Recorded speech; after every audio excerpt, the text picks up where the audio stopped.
تو وہ میرے ساتھ تھی، پھر وہ رات اور دن بھر میرے فلیٹ پر رہی تھی۔ ندیم کا اس کے ساتھ خاصا جذباتی تعلق تھا۔ کیا غلط نکلی وہ، اس کے دین پر دولت سوار تھی اور وہ اس کے حصول کے لیے ہاتھ پاؤں مارتی رہی، سہارے ڈھونڈتی رہی، مگر میں اس کے اندر کے لالچ سے بے خبر رہا۔ تم بے خبر رہے یا اس نے تمہیں بے خبر رکھا، جیسا بھی سمجھ لیں، مگر مجھے یہ گمان بھی نہیں تھا کہ وہ اس قدر گھٹیا ہو جائے گی۔ کیا ہوا، مجھے تفصیل سے بتاؤ۔ شجاع بھائی، اس نے مجھے اندھیرے میں رکھا، مجھے کچھ کہتی رہی اور خود میں کچھ نہ بولا بلکہ اس کی طرف دیکھتا رہا۔ چند لمحے خاموش رہنے کے بعد وہ کہتا چلا گیا، جن دنوں میں ہسپتال میں تھا انہی دنوں اس کی ملاقات ایک کسٹم آفیسر سے ہو گئی۔ مجھے پتہ اس وقت چلا جب وہ راتوں کو بھی گھر سے باہر رہنے لگی۔ یہاں گلبرگ میں ایک بیوٹی پارلر ہے، وہاں جاتی تھی۔ اس کا دھندا چند مخصوص لوگوں تک ہے۔ وہیں سے اس کی ملاقات اس کسٹم آفیسر سے ہوئی اور اب وہ اس کی رکھیل بن چکی ہے۔ یہ کہتے ہوئے اس کے لہجے میں شدت کا دکھ تھا۔ تمہیں اس ساری کہانی کا پتہ کیسے چلا؟ وہ راتوں کو گھر سے غائب رہنے لگی تو اس کی ماں نے مجھ سے کہا۔ میں نے پتہ کیا تو وہ وہیں بیوٹی پارلر پر کام کرنے والی لڑکی نے مجھے ساری صورتحال بتائی۔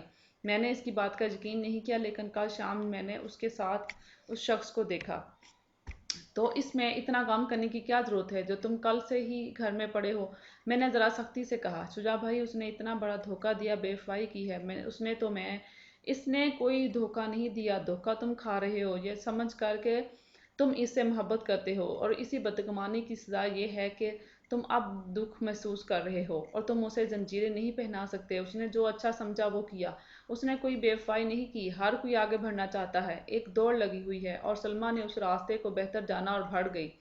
کل تم اس کسٹم آفیسر سے بھی اچھے ہو جاؤ تو وہ تم پھر سے تمہارا دم بھرے گی، تو کیا اس صورتحال میں تم اس کو وفا کہو گے؟ میں نے دھیرے دھیرے اسے سمجھاتے ہوئے سوال کر دیا۔ اس نے چونک کر میری طرف دیکھا، کتنی ہی دیر تک ہنوکوں کی طرح میرے چہرے کو گھورتا رہا۔ تب میں بولا، ایک لمحے کو میں مان لیتا ہوں کہ عورت وفا کی دیوی ہے، اس کی سرشت میں وفا شامل ہے۔ تو ٹھیک ہے، اس نے وفا کی اپنے مقصد کے ساتھ، وہ جو چاہتی ہے اس کے ساتھ اس نے وفا کی ہے۔ وہ تمہارے ساتھ وفادار نہیں تھی، سو تمہیں اس قابل بھی نہیں سمجھا، اور ندیم سچ یہ ہے کہ تم اس قابل ہو بھی نہیں۔ کیا مطلب؟ میرے جذبے اس کے لیے؟ جذبات کو کون پوچھتا ہے؟ تمہارے جذبے اس کی سوچوں کا نعمل بدل نہیں ہو سکتے، نہ تمہارے جذبے نوٹوں میں تبدیل ہو سکتے ہیں۔ اگر تمہارے پاس مقناطیس ہے تو ہی تم لوہے کو کھینچ سکتے ہو۔ میں کیا کروں بھائی، وہ میرے دل میں اتر چکی ہے۔ اس کا مطلب ہے کہ تم ایک انتہائی کمزور شخص ہو، بزدل اور احمق ہو، جو محض ایک عام سی عورت کے سامنے ٹوٹ گئے ہو۔ میں ٹوٹا نہیں ہوں، اس نے جلدی سے کہا۔ تو یہ سب کیا ہے؟ ایک جھٹکے سے نکال باہر پھینکو اسے، اور اتنی محنت کرو کہ جب کبھی وہ تمہارے سامنے آئے تو اسے اتنی شرم آئے کہ وہ اپنے لفظ بھلا بیٹھے۔ میں اب بھی اسے اپنے سامنے جھکا سکتا ہوں۔ انتقام لوگے، اور وہ بھی عورت سے؟ نہیں ندیم، یہ مردانگی نہیں ہے۔ ٹھیک ہے شجاع بھائی، جیسے آپ کہو۔ مجھ پر احسان مت کرو، میرے کہنے پر نہیں، اپنے اندر کے شخص سے بات کرو، میں نے اس کی طرف دیکھتے ہوئے کہا۔ تو وہ جیسے نیند سے جاگا ہو، کتنی دیر تک وہ گمسم بیٹھا رہا، پھر دھیرے سے ہنس دیا۔ تب میں نے کہا، آؤ چلیں، جا کر آرام کرتے ہیں، صبح تم نے ایک نئی زندگی کی شروعات کرنی ہے۔ چلیں، اس نے کہا۔ تو میں نے زارا کا نمبر ملایا، فون اس کے ڈرائیور کے پاس تھا۔ میں نے اسے اپنے گھر جانے کے بارے میں بتایا اور ٹیکسی لے کر سمن آباد جا پہنچا۔ اگلی صبح میں اور ندیم اکٹھے دفتر پہنچے تو ظفر تارڑ اپنے کمرے میں ہی تھا۔ میں نے ندیم کو اس سے ملوایا، وہ دونوں شناسا تھے۔ کچھ دیر گپ شپ کے بعد ہم میٹنگ میں آ بیٹھے تھے، تبھی حسن نے مسکراتے ہوئے ایک اخبار میرے سامنے رکھ دیا، پھر ایک چھوٹی سی خبر جس پر دائرہ لگا ہوا تھا اس پر انگلی رکھتے ہوئے کہا، اسے پڑھو۔ میں نے اسے دیکھا تو چونک گیا، بڑی تیز سرخی تھی۔ فلم سٹارز زارا ایک صحافی کے عشق میں گرفتار، جلد ہی شادی متوقع ہے۔ 2 کالمی خبر میں جو تفصیلات تھیں وہ کچھ تو حسن کا گھڑا ہوا جھوٹ تھا، اور کچھ میرے اس کے ساتھ اسلام آباد جانے اور اس کے گھر میں رہنے کا ذکر تھا۔ براہ راست میرا نام ظاہر نہیں کیا تھا۔ میں نے خبر کا ذریعہ دیکھا تو وہ ایک دوسرے درجے کی نیوز ایجنسی تھی۔ میں مسکرا دیا۔ ندیم نے وہ خبر دیکھی تو پوری سنجیدگی سے بولا، میں اس کا جواب دیتا ہوں، نہیں بچے، اس کو نظر انداز کر دو، اسے جتنی اہمیت دیں گے بات اتنی ہی بڑھے گی۔ یہ جان لو کہ نظر انداز کر دینا سب سے بڑا انتقام ہے۔ یہ کہہ کر میں نے اخبار پرے پھینک دیا۔ ماریا اس دن بھی نہیں آئی تھی۔ میٹنگ ختم ہو گئی تو میں میگزین جا بیٹھا، پھر ان کے ساتھ باتیں کرتے ہوئے دوپہر ڈھل گئی۔ اس وقت میں حسن کے ساتھ پریس کلب جانے کی سوچ رہا تھا کہ آصف چودھری کا فون آ گیا۔ اس نے مجھے فوراً پہنچنے کو کہا تھا۔ تقریباً آدھے گھنٹے بعد میں اس کے پاس تھا، وہ جیسے میرے انتظار میں تھا۔ مجھے دیکھتے ہی اٹھا اور مجھ سے گلے ملنے کے بعد بولا، کہ آؤ میں اس کے پیچھے پیچھے چلتا ہوا ایک تہہ خانے میں اتر گیا جہاں ایک مدوخ سے بلب کی روشنی کانپ رہی تھی۔ سیلن زدہ ہونے کے باعث ایک خاص قسم کی بو نے ناگواری پیدا کر دی۔ اچانک میں نے دیکھا کہ وہی پختہ فرش پر ایک شخص اوندھے منہ پڑا تھا۔ قدموں کی چاپ سن کر اس نے سر اٹھایا۔ میرے لیے وہ اجنبی چہرہ تھا۔ میری طرف دیکھ کر وہ بری طرح چونک گیا، پھر اضطراری انداز میں اٹھ بیٹھا۔ آصف نے جاتے ہی ایک ٹھوکر ماری اور کہا، بولو، تم اس شخص پر قاتلانہ حملے کیوں کیے؟ وہ مجھے ملک منیر نے انہیں محض دھمکانے کے لیے بہت بڑی رقم دی تھی۔ ملک منیر کون ہے اور اس نے کیوں ایسا کیا؟ میں بتا چکا ہوں جی کہ وہ بزنس مین ہے اور ایسا اس نے اپنی منگیتر کے کہنے پر کیا ہے۔ میں اسے ہی جواب دیا تھا۔ وہ مجھے فون پر ہدایت دیتی تھی اور جو کرتا تھا اسے بتا دیتا تھا۔ کیا کرنا ہے رکھ کے یہاں سڑا مرے رہنے دو۔ اب اس کی جگہ ملک منیر کو بھی تو آنا ہے۔ اور پھر وہ ماریا۔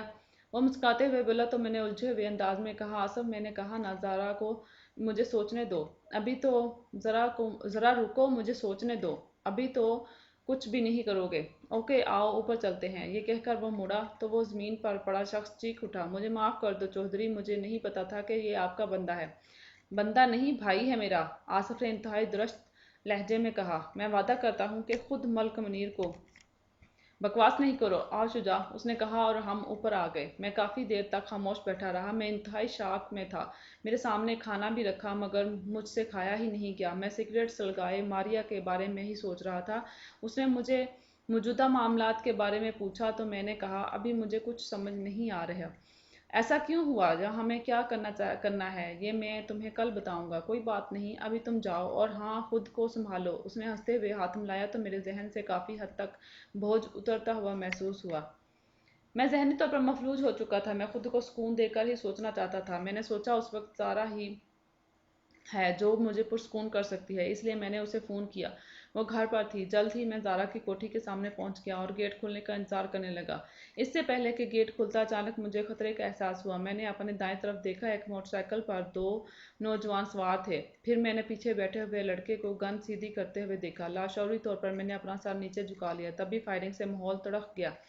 فائرنگ کی آواز بھی ہوا میں تحلیل نہیں ہوئی تھی کہ مجھے اپنے کاندھے میں جلن کا شدید احساس ہوا۔ لمحوں میں اس جلن نے میرے بدن میں آگ لگا دی۔ مجھے یوں لگا جیسے آگ میرے جسم میں سرایت کر گئی ہے۔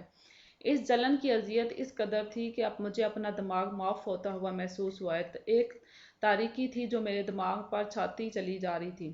میں نے اپنے آپ کو سنبھالنے کی پوری کوشش کی مگر میرے ہر طرف اندھیرا پھیل گیا اور پھر مجھے ہوش نہیں رہا۔ سب کچھ تاریکی میں ڈوب گیا۔ مجھے ہوش آیا تو سب سے پہلے میرا دماغ بیدار ہوا۔ لچھے کی طرح کی سوچوں کے باعث مجھے کچھ سمجھ میں نہیں آ رہا تھا۔ دھیرے دھیرے میرے شعور نے ان سوچوں کو تحلیل کر دیا اور واضح خیالوں نے مجھے سب کچھ یاد دلا دیا۔ میرے ارد گرد سناٹا تھا اور میں سوچ رہا تھا کہ وہ لوگ جس طرح حملہ آور ہوئے تھے، اس سے یہی کہا جا سکتا تھا کہ وہ مجھے زندہ چھوڑنے والے نہیں تھے۔ ہو سکتا ہے وہ مجھے اپنی طرف سے ختم کر کے ہی گئے ہوں۔ یہ میری خوش قسمتی ہے کہ میں بچ گیا ہوں، مگر میں ہوں کہاں؟ سوچ کی اس تیز لہر نے مجھے آنکھیں کھولنے پر مجبور کر دیا۔ میں نے آنکھیں کھولی تو خود کو بیڈ پر پڑے پایا۔ جلد ہی مجھے احساس ہو گیا کہ میں ہسپتال میں ہوں۔ تبھی مجھے اپنی زندگی بچ جانے کا احساس ہوا تو میرا سر اللہ کے حضور جھک گیا۔ وہی زندگی دینے والا ہے اور موت بھی اسی کے قبضے میں قدرت میں ہے، اسی کے قبضۂ قدرت میں ہے۔ میں نے اپنے ارد گرد دیکھا، وہاں کوئی نہیں تھا۔ میں پھر سے آنکھیں بند کر کے لیٹ گیا۔ شاید دوائیوں کی وجہ سے مجھے تکلیف کا احساس نہیں ہو رہا تھا، تاہم اوپری دھڑ پٹیوں میں جکڑا ہوا تھا۔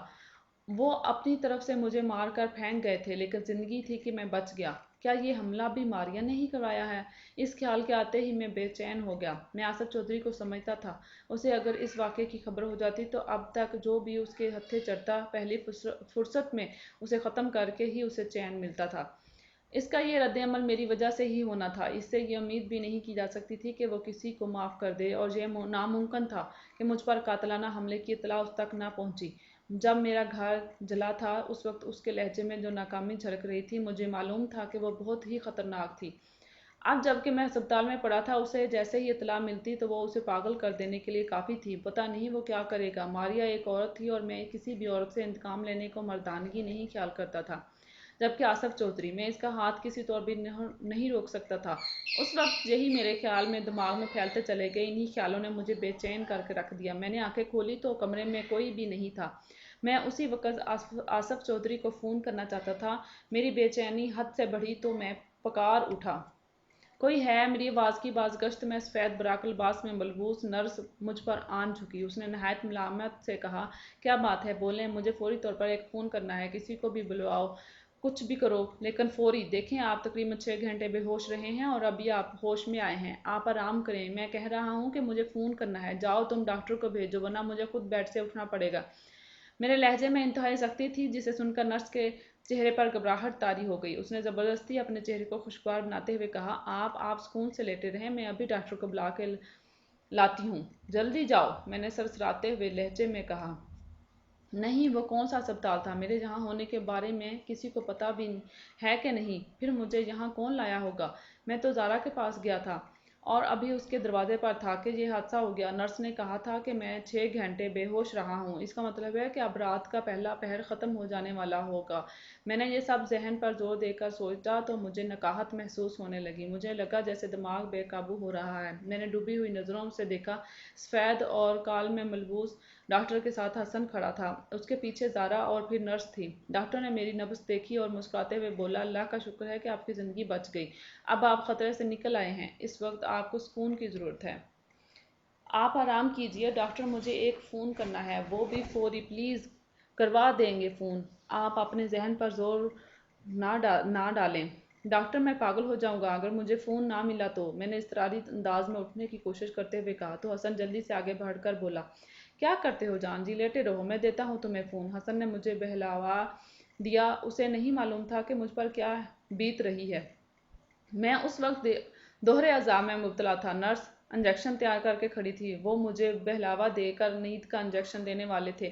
یہ خیال آتے ہی میں نے کہا، ڈاکٹر آپ کو نہیں پتہ کہ میں کس کیفیت سے گزرا ہوں، پلیز میری بات سمجھنے کی کوشش کریں، میں احمق نہیں ہوں کہ آپ کی بات نہ مانوں۔ میں نے انجیکشن کی طرف دیکھ کر ڈاکٹر سے کہا، تبھی حسن نے ڈاکٹر کے کاندھے پر ہاتھ رکھا، اس نے نرس کو اشارہ کیا تو وہ ایک طرف ہٹ گئی۔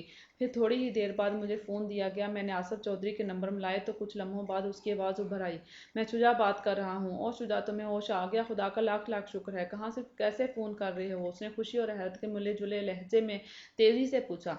تو مجھے معلوم ہو گیا کہ میرے ساتھ ہونے والے حادثے کے بارے میں اسے پتہ چل چکا ہے۔ ایک خوف میرے اندر سرایت کر گیا۔ تبھی اس نے کہا، بولو شجاع۔